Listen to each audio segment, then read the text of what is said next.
Curriculum of Revival. Introduction. Making the case for a curriculum.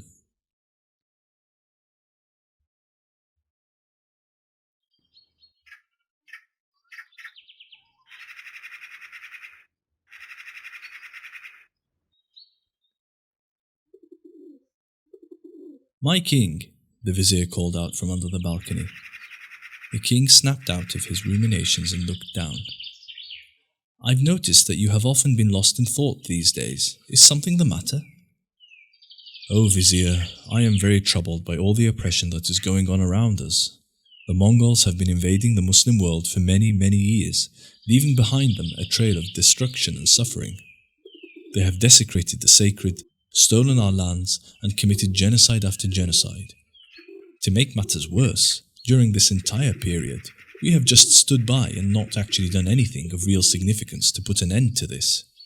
We condemn and issue statements, but that's about it. Things are going to have to change now. I have resolved that I am going to take real action to fix this mess once and for all." "I commend you for this sentiment, and I support your resolve to be proactive in taking action that is actually meaningful," replied the vizier. "But it is also my responsibility to be honest with you and to help you reach the most effective solution possible, even if this does take longer or requires more effort than you anticipated." "What do you mean?" inquired the king. "If you are talking about a serious solution, then this will be a drawn-out confrontation with the Mongols and their allies. We must remain steadfast and be prepared to patiently endure any hardships and material sacrifices that will inevitably come our way. If it becomes a requirement, do you feel that we, as a whole, have the ability to forego life's comforts and luxuries that we have become accustomed to? Or will we complain and give up? Do we have the required strength of Iman and clarity of purpose to remain resilient and be patient with the material sacrifices and losses that are an inevitable part of this path that you seek to pursue?" the vizier asked. "To be honest with you, vizier, I don't think we're quite at that level, no," the king confessed. "We also need a roadmap," added the vizier, "a guide to direct our steps at every evolving twist and turn. In times of uncertainty, such as this dark period that we are living through right now, more than ever before, we need a lighthouse to help us navigate the dangerous seas that we are traversing. To direct our decision-making and guide the steps we take, we need a robust foundation in Islam and the thorough knowledge of the Seerah, the detailed biography of our beloved Prophet Muhammad, peace be upon him. Another detail that we cannot overlook is taqwa, being mindful of Allah at all times. Regarding taqwa, Allah mentions in the Quran in Surah Al-Hadid verse 28, "O you who believe, have taqwa of Allah and believe in His Messenger. Allah will give you a doubled measure of His mercy and will provide for you a light with which you can walk." He also mentioned in Surah Al-Anfal verse 29, "O you who believe, if you have taqwa of Allah, He will grant you a furqan, an ability to discern and differentiate." And in Surah Al-Talaq verse 2, Allah informs us that whoever has taqwa of Allah, He will pave a way for them out of their problems. Living a life characterized by taqwa is extremely important. I think, more than ever before, we need a light to see, an ability to discern, and a way out. The king nodded in agreement. "That makes a lot of sense. So, we need to strengthen our Iman in order to be resilient. We need to build a strong Islamic foundation within ourselves so that we can know how to conduct ourselves and which steps to take.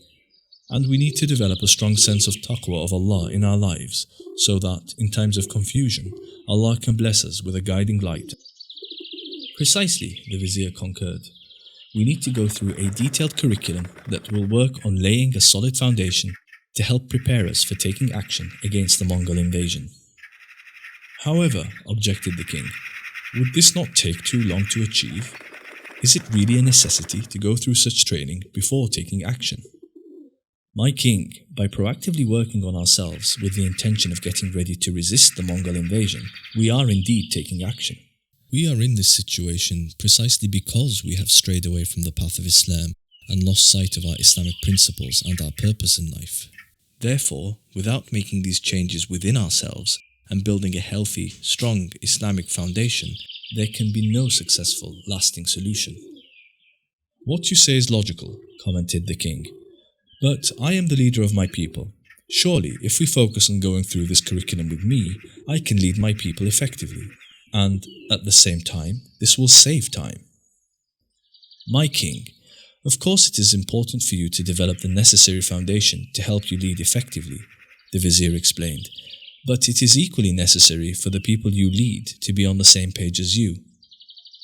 Not just the people you lead, but the leaders of the kingdoms that you are allied with and their people too. Do you want your people to revolt against you when there are economic pressures placed on us, because they don't have the same vision, motivation and resilience as you? Do you want your allies to abandon you when things start to get difficult? We all need to be ready to sacrifice for the cause, not just you. Islam is a religion of community. The evidences for this are many. You cannot be successful alone. Your success is tied to the success of your Muslim brothers and sisters. Their guidance will lift you up, and their misguidance can sink you. A critical mass of guided individuals is needed for the kind of success we need against the Mongols.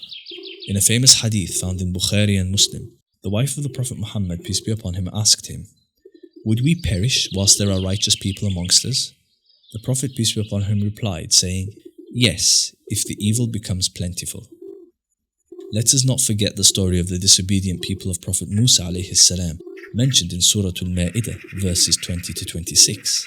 Allah tells us how the people of Musa alayhi salam refused to follow the command to fight to enter the Holy Land. Only 2 righteous people vocally supported Prophet Musa alayhi salam. The vast majority were disobedient and, as a result, they could not enter the Holy Land. Prophet Musa alayhi salam even passed away without being able to fulfill that commandment as a result. It's not enough for the leader alone to be guided. You need a sufficient number of guided people to support you. We must have a community of sincere, strong believers. You make a strong case, Vizier. Okay, we should put together a strategy and get started straight away. Time is not on our side. Come inside and we shall discuss this further.